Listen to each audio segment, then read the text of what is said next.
Bienvenidos to Cafecito with HPPR, where we sip coffee, share stories, and celebrate the impact of parks and recreation in our communities. Grab your cafecito and join us for inspiring conversations on leadership, culture, and career growth. Let's build connections one sip at a time. Welcome to Cafecito with HPPR, where you sip coffees and shape Parker Recreation from the Hispanic Parker Recreation professionals perspective. Today we have the one and only Chris News joining us on the studio. Chris, welcome to Cafecito with HPPR. Thank you very much. I got my little Texas pecan coffee right off the side and very much enjoying it. Awesome. Let me see. I have a let me see. I don't know if this one can you see is the Hulk. I got it at Orlando at NRPA at the Universal Studios. That's where I'm getting my coffee today. So that's why we roll it here with coffee. So Chris is a chief operating officer at the Woodlands, Texas, with a career of about 30 years plus in Parker Recreation on multiple levels and leadership. He is a featured speaker at many conferences across the nation, both at the state level and as a national level with NRPA. He's a region director school and has done some of the other schools as well. And he hosts webinars with Amelia. What does Chris does not know? He's the first award person awarded the Mentor of the Year by NRPA a couple of years ago. So he's the mentor of HPPR. So Chris, it's an honor to have you here. Thank you very much. Look forward to our discussion on economics. Good. So today we will talk about how the economic impact on Parker Recreation and how does that apply to us in the profession, both as our community, but also within the fields that we operated. We always start with a question about coffee. I already showed you my mug, but what is your go-to coffee? Or are you a coffee drinker, or are you more like a tea? Or what is your? Most people know that I tell this story pretty much at every one of my sessions that I get to work. I leave my house about 5:30 in the morning and pick up my Big Gulp. And I normally drink 2 of those before I go to work. My commute is only 30 minutes, so go figure that out. And then I am into a coffee with at least 1 shot of espresso to get me going, and then I'm off and running. So love my cup of coffee in the morning. Awesome. So tell us a little bit before we dive into the interview. How do you end up in Parker Recreation? What does the beginning of Chris News in Parker Recreation look like? For me, Eric, it was just I was a wild kid. I just was restless, and I always wanted to be outside. And I tell people all the time that I never actually went into a organized recreational program outside of some youth basketball. That was it. But I always joke that my mom told me I was too stupid to be a PE teacher because of the exercise physiology of the kinesiology. And my dad showed me this school in Massachusetts called Springfield College that had this recreation program. And I started looking at it. I'm like, man, that's exactly what I want to do. Be outside, be with people, be running activities and events. And, there's nothing better than, bringing people together in any shape or form for a program or event and building a park. I mean, you leave a legacy when you build a park for hundreds of years. And that's what I'm really excited about driving around the country when I'm finally retired and be able to see some of the parks that I built and see how they're being used today, and just really excited. Awesome. All right, so let's talk about economics. This economic impact in Parker Recreation is our topic for the day. Of course, this is one of the many topics that you're well knowledgeable about it and do train people about it. So, Chris, when people talk about money, right? We hear you all the time talking about money, cost recovery, finances, economics, different terms about it. How do you get interested on these? Of all the areas that Parker Recreation can offer, how do you ended up interested on this financial aspect of the profession? That's a really good question. My undergraduate degree is in recreation management, and it was very much a social service mission. of how do we help people that are challenged in life and through the provision of recreation. And then because I graduated early from college, I had an additional year and I got a master's degree in sports management. That degree in sports management really showed me that, hey, listen, there needs to be money to come into the situation, to come into fund our programs and services. And the better I can understand how the money flows, how the money works, the better I'm going to be in the provision of my services. And one of the things that I've been saying recently is there's a percentage of our population that's going to love us because of what we do. And there's a percentage of the population that hates us because of what we do. That, and hate might be too strong of a word, but if I can convince them that we're doing it in a financially feasible manner, and we have good metrics to use, and we'll talk about economic activity and economic impact in a little while, I can speak both languages. And that makes somebody very, very dangerous, because if they're only telling one side of the story of the social service, and yes, that's needed in our society today, but if we're also talking about, able to talk about and leverage the economics aspect, that opens up our discussions to so many more people. And then they start understanding the value of parks and recreation. And what we don't look like is a leech on our communities. We look like we're giving back to our communities through this thing called economics. So it's interesting because we are a service-oriented profession, right? I mean, many of our professionals are on the public sector, which is where I imagine they come in. The whole social thing is providing the best Absolutely. quality cost at the lowest possible cost, right? The quality of service at the lowest possible cost for the community. But when we're talking about the economic impact, what exactly, what examples can you provide about how can this profession that can be a social service or service oriented can be an economic driver or shape economic impact in a city or state or nation? Yeah, in very simply, economic impact, and this is like boiling it down to the root of it. Economic impact is where, Eric, you're 3.5 hours from me. Okay, yeah, I'm in the Houston area. You're in the Dallas Fort Worth area. If I go to an event at your park, what happens is I have to stay there for the night, and I'm staying in Fort Worth where you're located. Well, all of a sudden I'm staying in $100 room night, $150 room night. That money reciprocates through the city, the municipality, the county, whatever it was, the state, depending on how large of an event it was. And then there's sales tax that's being generated, or use tax, or some sort of tax that's being generated by the city. That it's like, oh, wow. So I'm leaving my nickels and dimes back into Fort Worth when I'm visiting. So when you start doing, the traditional model has been for economic impact in Parks and Recreation has been looking at the sports tournaments, of saying, hey, listen, we've got a soccer tournament with 20 teams, 50 teams, whatever. Hey, listen, they're staying 2 nights. Well, we simply calculate a very, very simply a high level of how many people were from outside of Fort Worth, how many people drove 50 miles, how many people stayed a night or two, what's the average spend per night or two.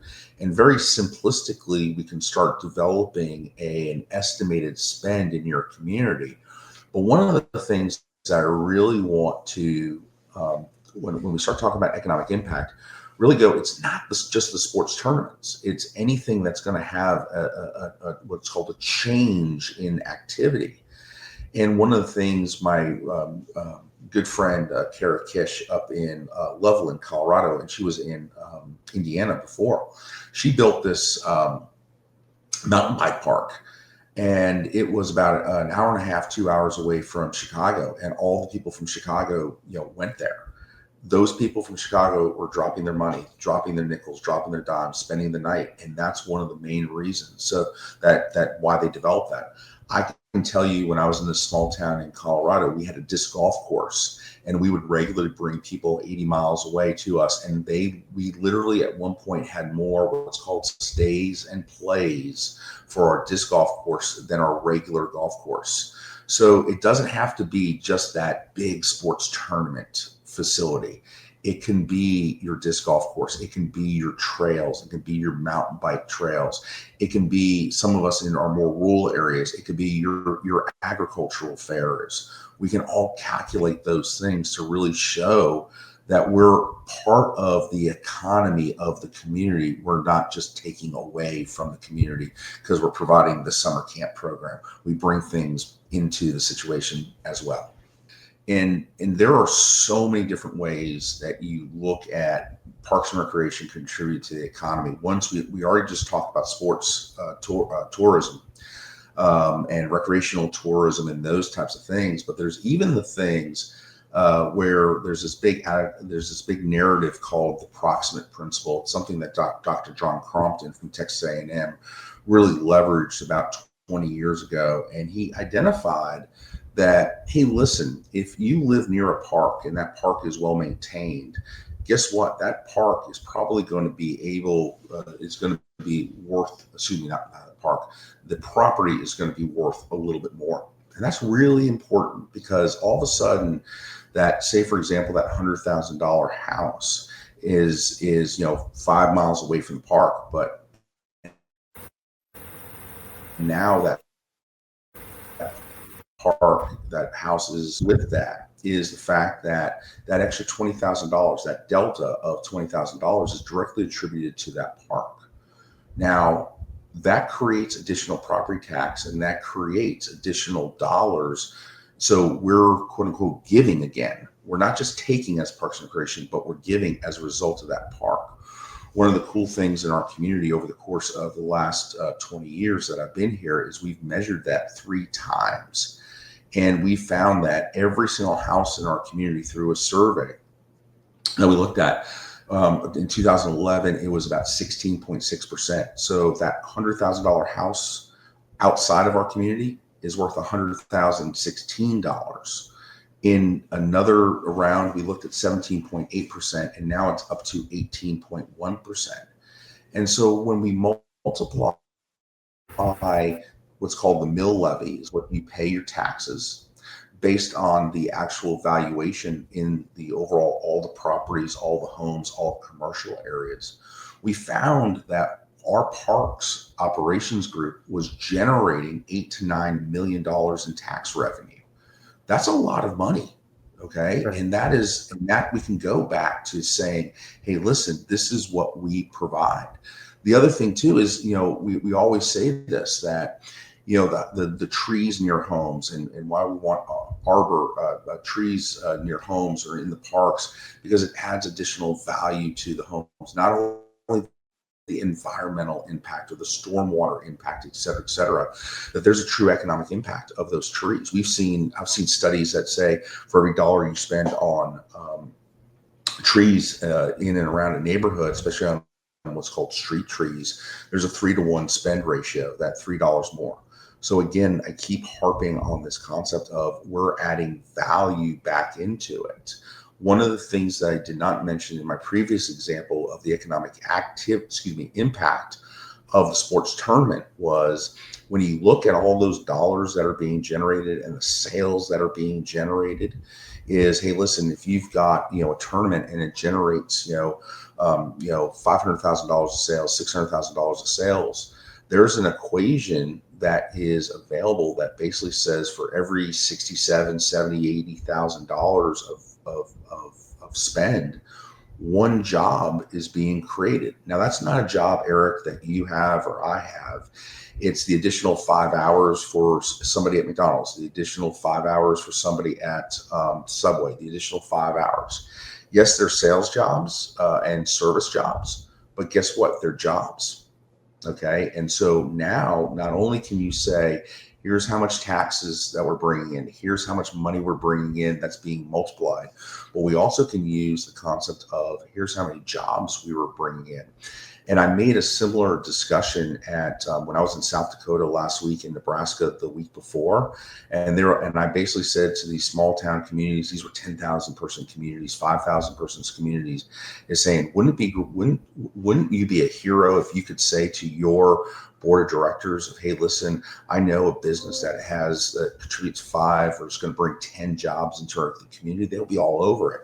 What we need to say is, oh, by the way, it's your Parks and Recreation department. So it's a different way to look at things. That's awesome. That's awesome. Let's bring it to the our community specifically. Can you hear me better now? Then I mentioned that you were not hearing me well earlier. Okay, good. So we know Hispanics are roughly a quarter of the population, right? About 25% of the population in the United States, right?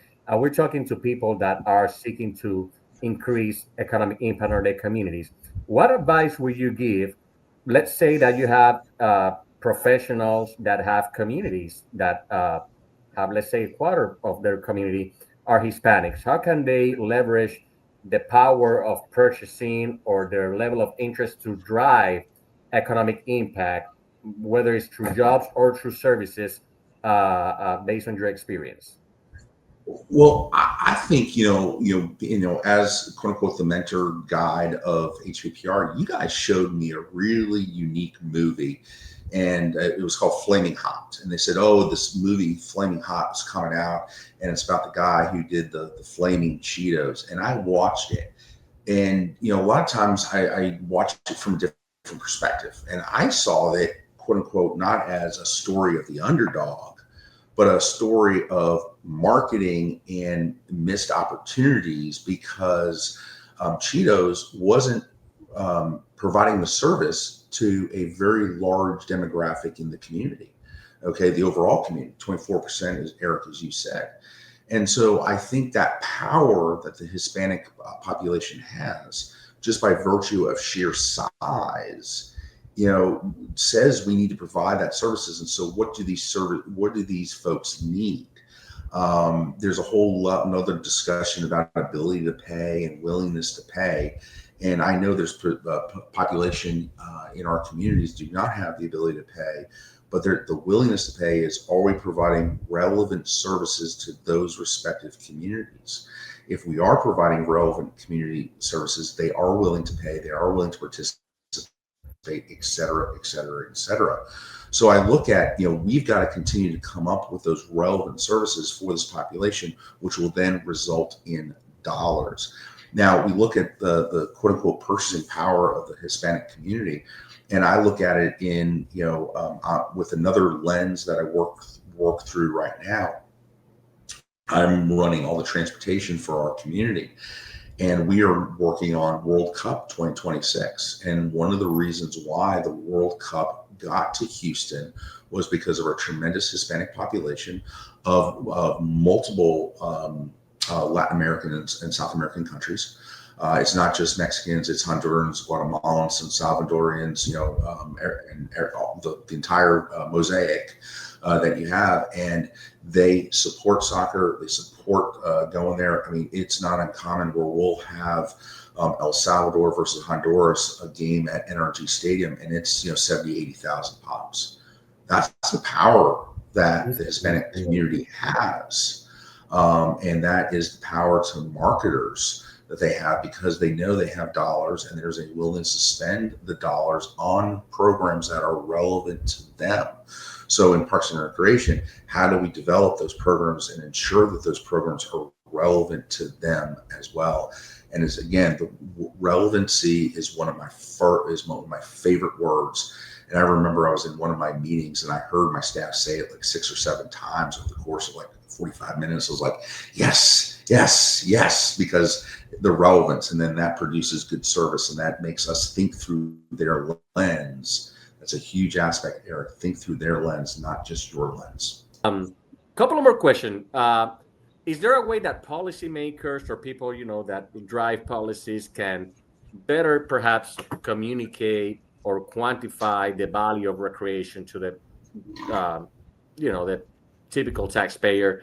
How can we better tell our story of value for the well, I think the fact is there's another thing besides, hey, listen, here is what's called the economic impact. Okay, those are the sports tournaments, the trails that people were coming to from 50 miles an hour. We talked about the value of parks, of what does that do to the mill levy. The other thing too is just a very, very simple equation.